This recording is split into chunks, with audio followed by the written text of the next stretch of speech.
Hi guys, and welcome back to our YouTube channel, back with another episode of Patholab, Pathology Explained for undergraduate students, and today's episode is going to be about congenital heart disease. Now the name says a lot about itself. Congenital means since birth, and heart disease, well, just means abnormalities. So we have abnormalities in the heart or in the big vessels since birth. Incidence. Congenital heart disease is the most common and most important heart disease in children. Now let's talk about etiology and pathogenesis. The most CHD arises due to defective embryogenesis during the weeks 3 to 8. Because weeks 3 to 8 are when major cardiovascular structures form and begin to function.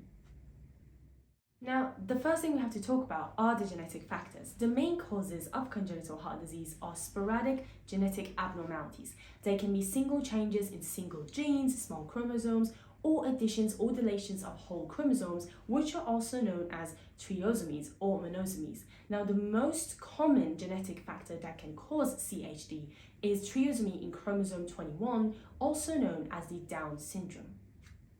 Environmental factors may be the primary cause of congenital heart disease, and examples are congenital rubella infection, gestation, diabetes, exposure to tetrogens, which include drugs, additional nutrition factors. For example, during pregnancy, you have consumption of multivitamins that contain folate that may reduce the risk, whereas heavy consumption of alcohol increases the risk of congenital heart disease.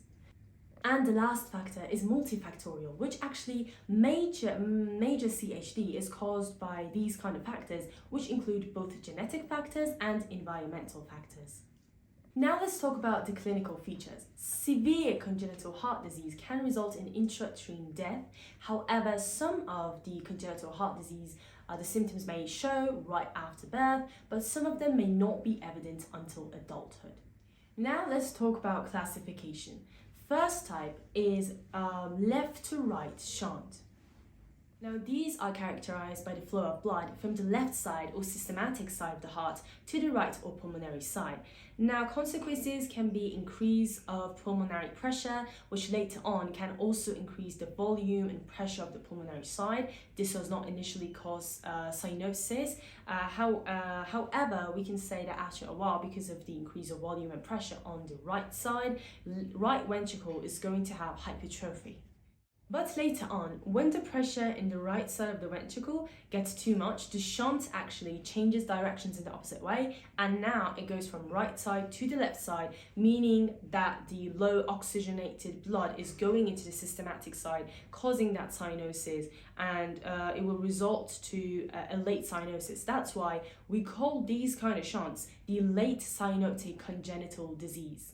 Now the next one is the right to left shunt. Now this is basically the second level of what we explained for the previous one. Now here the pressure in the right side rises more than in the left side, and so blood goes from right to left, and it will result to hypoxia and also causes cyanosis due to the mixing of the low oxygenated blood with the systematic, which is a high oxygenated blood over there on the left. One of the consequences can be paradoxical embolism, which is basically a condition that the thrombosis in the vein kind of bypasses the lungs and directly goes into the systematic part of your heart.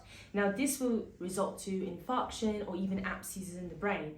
And the second thing is clobbing. Clobbing is basically you have more hypertrophic ends in the fingers, and they have hypoxia, and this is due to severe lung cyanosis.